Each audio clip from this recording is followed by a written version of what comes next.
Hello, I hope you are all well. It's been about 3 weeks and nearly a month since I sat down and had a chat with you, and I wanted to catch up because my last video I think was my autumn book haul, and it definitely feels like we are in winter now. All of the autumn colours, well, not maybe all of them, but pretty much all of them seem to have gone, and I do feel like I've missed autumn a little bit this year. It's been really busy and I don't think I've had the same opportunity to take advantage of kind of living in London and going to the parks in the way that I have done in past years, which I'm a little bit sad about.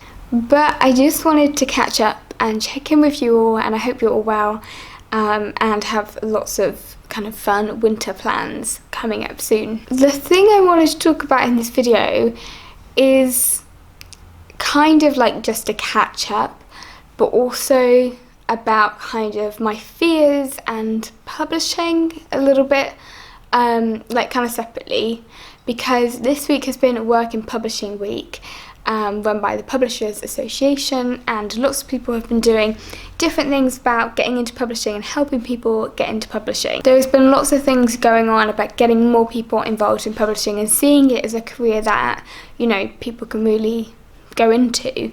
I think there's a long way to go with publishing. I think there are quite a lot of issues with it all, which I'll probably go into later down the line. Things I'm really passionate about in terms of my career and also just kind of my life in general is kind of inclusivity and diversity, and I think representation is really important. So it's been really cool to see lots of different people get involved and share why they work in publishing. And it's kind of been fun just to be a spectator of that as well. So since I did my last video, November has been a crazy month. So much has been happening, lots of amazing stuff, and there's really like exciting stuff kind of coming along. The first thing, I'm actually having a tea in the mug. I went to see Hannah Gadsby. I had a flu jab this morning, and so even like lifting up my tea really hurt. I went to see Hannah Gadsby's new show Douglas with Ben, and it was fucking incredible. It was amazing. I love her, kind of fancy her as well, not gonna lie. She's just a wordsmith, and I loved Ninette. I think if you haven't seen her Ninette show on Netflix, go and watch it. It's probably one of the best things I've ever watched. I've seen it so many times, I replay it all the time. It's so good. So I was desperate to go and see Douglas, and we went to the South Bank Centre, and I was so lucky to be able to get kind of last minute tickets at an okay price. And I was a little bit like apprehensive because obviously I love Ninette so much, but Douglas was incredible. Both me and Ben went, and it was a great experience to go together because a lot of in her show about Douglas is about being autistic and being an autistic adult, and I'm sure many of you know, me and Ben have done a video on his diagnosis, but Ben's also autistic, and there's some really key lines about kind of that getting her diagnosis was like getting the key to the city of herself, and it really struck Ben. She also slams anti-vaxxers because a lot of the argument is about as if, like, you know, having an autistic child is worse than polio.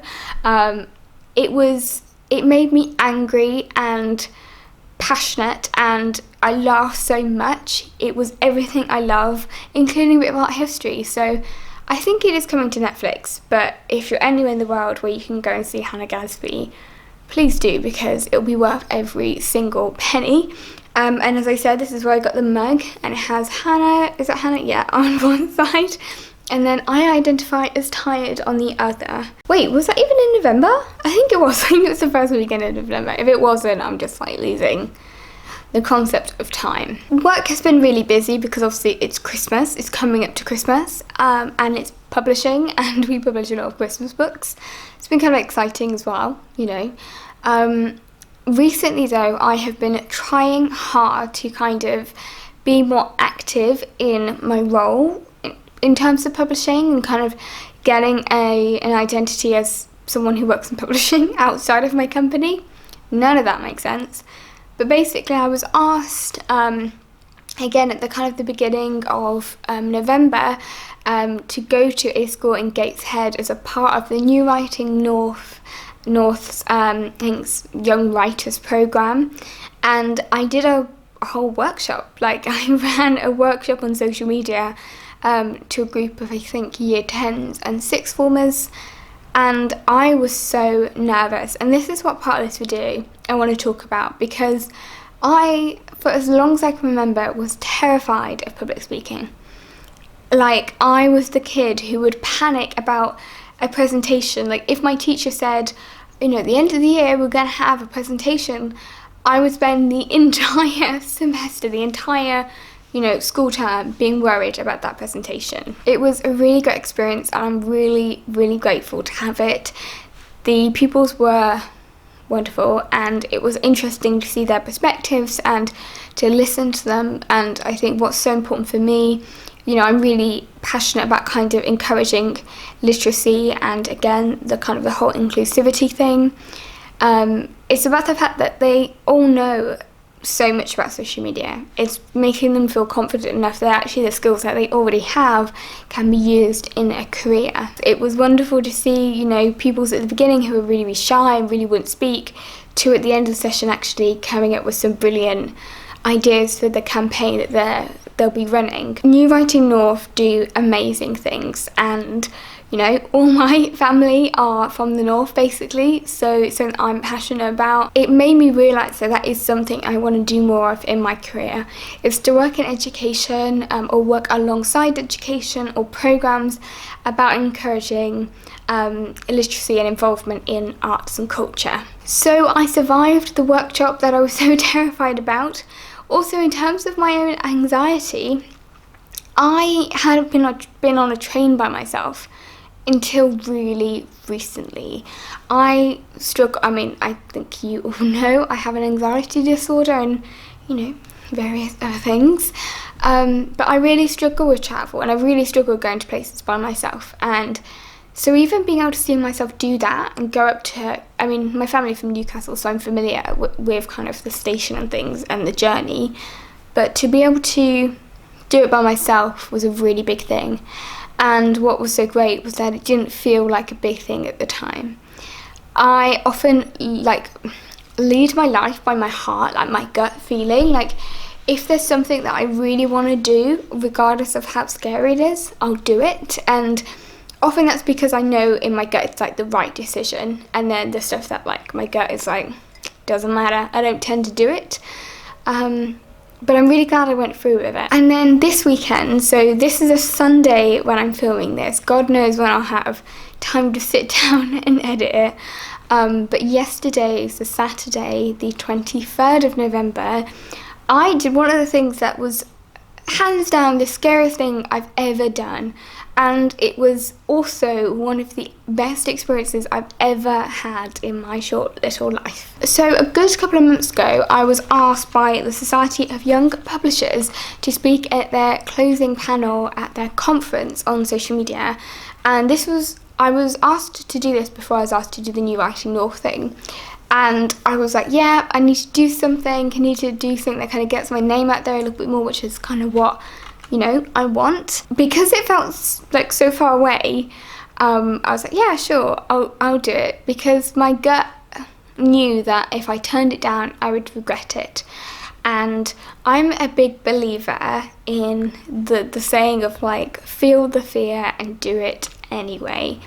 And I know that it's easier said than done, but in terms of, okay, there are still loads of things for anxiety that I just will not do, so it's a bit hypocritical. But again, when my gut knows that it'll be a good thing for me to do and a really positive thing for me to do, I tend to do them, unless it's like the silly stuff that I'm anxious about. But in this case, I did it. So this is the programme from the Society of Young Publishers. This is Paving the Way, Innovate, Adapt and Overcome. And I can't recommend them as an association enough. I think they're incredible. They make publishing a lot more accessible and give so many skills to lots of people who are interested in getting into publishing, and also hold the publishing industry accountable. And they're run by amazing volunteers. A special shout out to Ella and Lottie, who made the panel run seamlessly yesterday. And what is so cool is that, because I was on the closing panel, look at that, I'm here.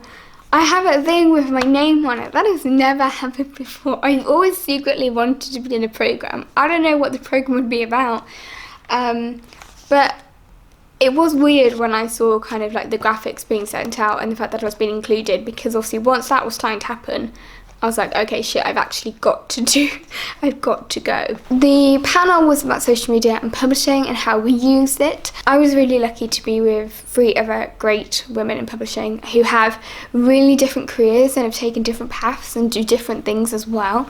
I have to do a little special thank you to Sana, who I'm sure you all know from Books and Quills, because I basically went up to Sana and said, I have a phobia of public speaking, tell me this is going to be okay. And actually she guided me through it. It was a bit like when we had to put our little lapel mics on. She said, it's on, so don't say anything, which I was doing because the entire hall could hear me be like, it's not working, is it working? All the stuff that when you do something for the first time, you just don't know. And we then kind of went up. It was a pretty full lecture theatre. And at first I felt really sick for like the first couple of minutes, and then I got into my stride, and then I loved it. We discussed lots of things, from kind of how we use social media, which publishing companies and other industries are using social media really well, what we think social media will be, how our jobs really couldn't have existed without social media. It was weird to wake up this morning and actually like people quoting me, like how when people tweet along in events. Obviously I never thought anybody would like quote me and like live tweet what I was saying, and I'm gonna be kind of, I'm gonna pat myself on the back right now, because I feel like women especially don't do it enough, but I think I might have crushed it. Like, I think I did a good job, I really do. And I'm proud of myself because I felt the fear, and God, I felt the fear, but I did it anyway. I know that next time I'll do it again, and I'll live, and I won't have a panic attack, and I won't vomit, which is one of my fears because of, Princess Diaries with Mia, and she has to run out. I have arachnophobia, so that's what I'm really scared of. It made me realise that actually I do also have stuff to say within my career as well. It made me feel like I had a true identity in publishing. I really felt like I had value, which I think actually I'd lost for a little bit. So that was yesterday, and that was such a crazy day that I can't stop thinking about it, because it was so out of the ordinary. Like, that is not an everyday thing for me. But now I feel like everything I was scared about and waiting for in November is gone, apart from the fact that I'm seeing My Favourite Murder in London. I am obsessed with My Favourite Murder. If you don't listen to My Favourite Murder, they're a true crime comedy podcast. Yes, it doesn't seem like it should work, but it 100% does. I am obsessed with true crime. I have been for a really long time. I listen to true crime podcasts to relax. I listen to them when I go to bed, which I don't really know how that works. And I wonder why I have anxiety. I don't really have anything planned for December though. I don't know if you do. I'm going to York, which I'm so excited about. I'm really looking forward to that. We're not having Christmas in York like we did last year, which was beautiful. But I'm excited to go home and kind of spend some time in that city. I've got lots of videos planned and exciting things. Also, Ben is a staff writer for a publishing company, an RPG publishing company called First Falling Leaf, and he's worked on a game called Sins, but he has written his own RPG, and it's called Stone and Claw, and it's coming out next weekend, hopefully. He's got amazing art coming for it. He's worked so hard, and it is incredible. Like, his brain is so clever. I mean, I think Ben's amazing, and I'm 100% biased, but actually, he is just an incredible writer. He's brilliant at game design. So if you're interested in RPGs or anything like that, in D&D, if you've ever played it, let me know, because I'm really proud of him. It's been quite a busy time, and so thank you for being patient. And please let me know what you're up to.